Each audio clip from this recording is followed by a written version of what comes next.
Well, good morning, evening, afternoon. Anyways, hi everybody. I'm Allie. This is Splatter Minds. I want to talk to y'all about a show that I've been absolutely soul sucked by. Let's go and get splatter minded.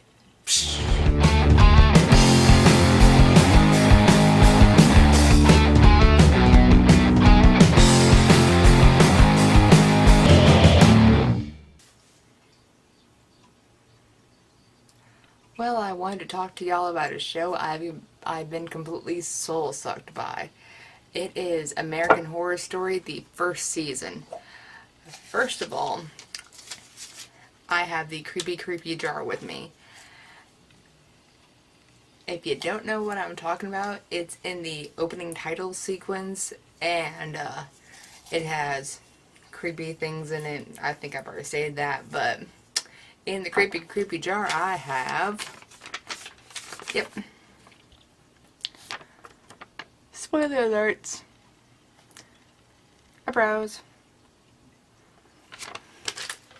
So, don't blame me if you haven't seen it yet. What else does the creepy jar contain? Let's find out. First of all, we have the feels, the emotions. People are not explaining who they are related to until it is almost too late or too late. What can go wrong will go wrong. The door of stranger dangers. Mistresses. Maids. Cheating husbands. Creepy basements. Butts. Birth. Sex. Rape. All the things of the body you did not need to witness. And lastly, ghosts. So,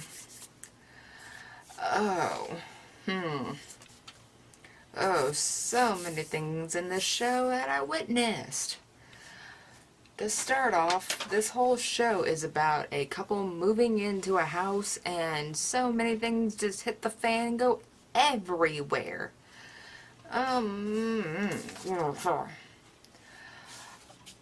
This show I really enjoyed, except for the first 2 episodes. State that now. The show seems to find its rails after that, and it just goes and goes, and I enjoyed it. I really did. There was a couple things that I just had a couple issues with. That being, I'll call it the Casper issue, or the Casper thing. That being, Casper could go through walls, could go through doors. Casper could do all of that. He'd go through walls, go through doors, everything. In case you couldn't hear me banging on the freaking door. So, these guys could push things and whatnot. But these ghosts had magical freaking powers. Yet they couldn't go through a wall. They couldn't go through a door. They had to open it.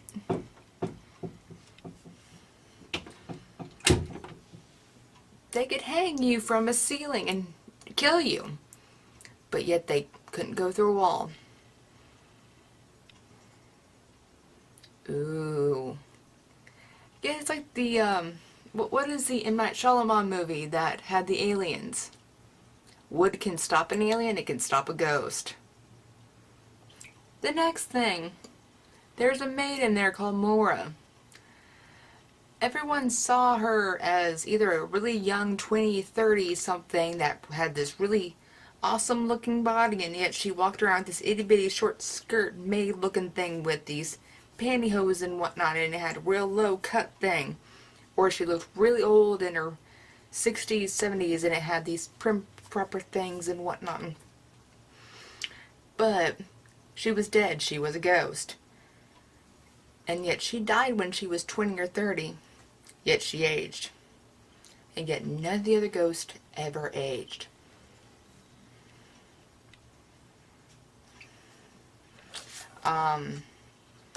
The couple that originally moved in, that we're following, had a daughter named Violet. She should have been called Sunshine or Special Snowflake.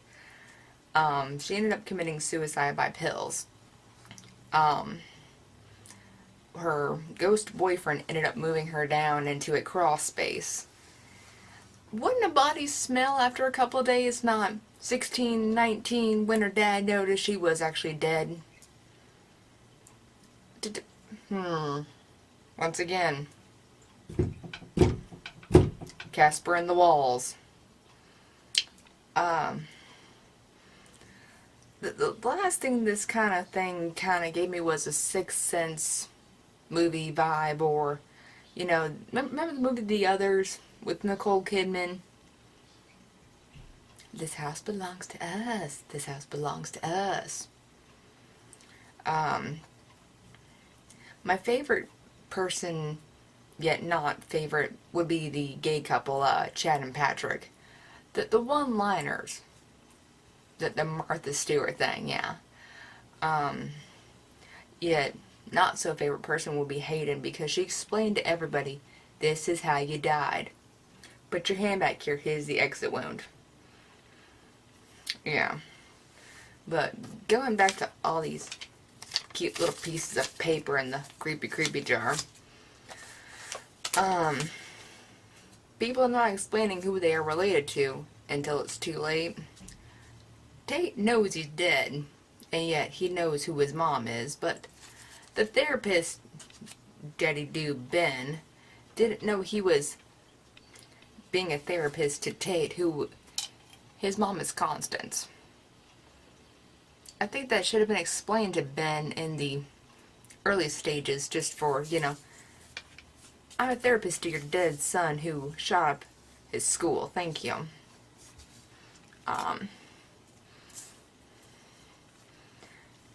Whew. Yeah, the feels, the emotions.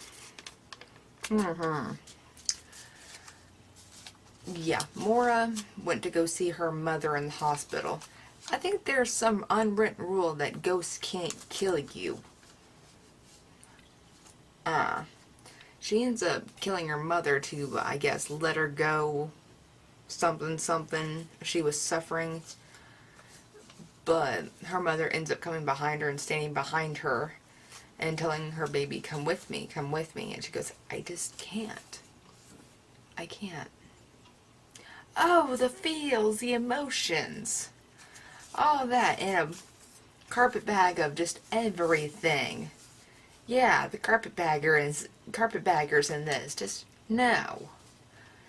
The butts, the everything in this.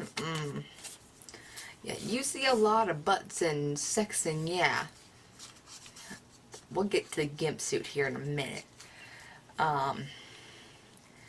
Mr. Ben Daddy Do ends up walking out and lighting a fire in the first episode.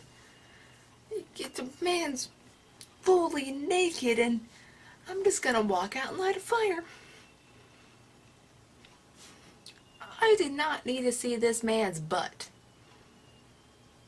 No, thank you. That is one sight, or actually a couple times over, I did not need to see that. Later on, you see the maid going tittle, tittle, tittle in areas. And you know what this maid looks like.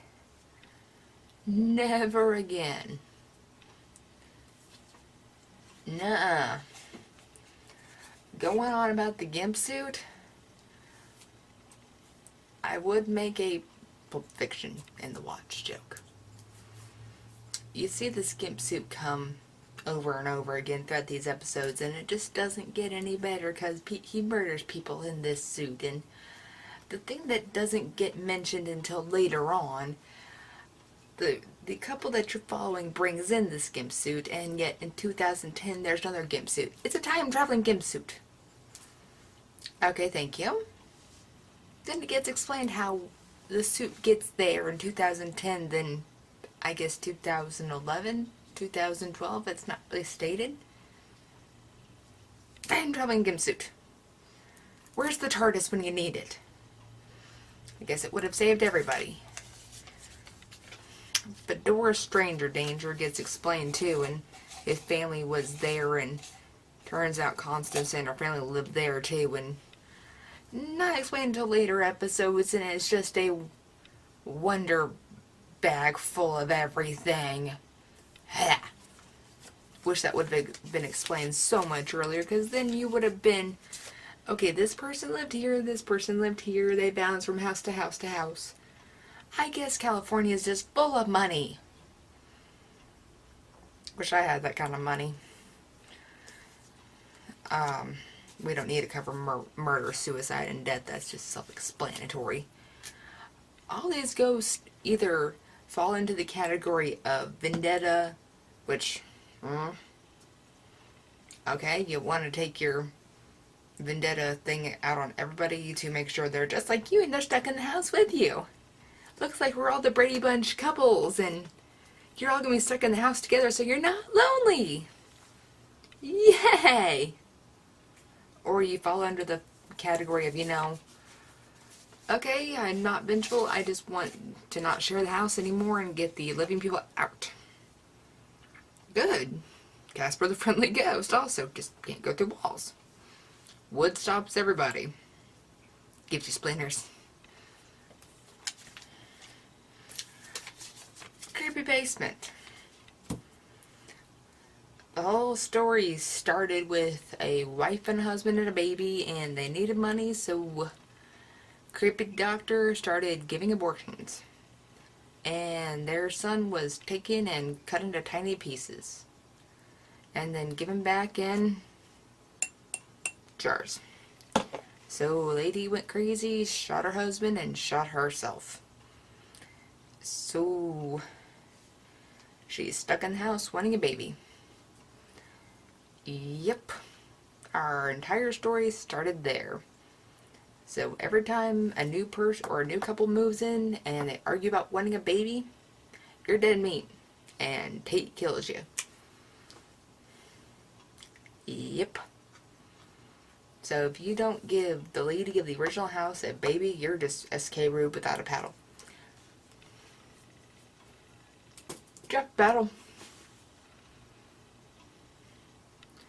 And we come to find out that Tate liked the original lady named Nora a whole lot better than his original mother, because she was more of a mother figure. So you like a ghost lady better than your mother.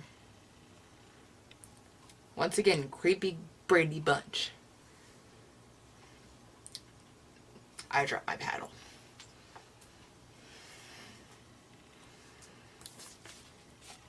This had a lot of creepy stuff and whatnot, but thank you, James Wan, for being a writer or executive producer or something. You always do creepy well.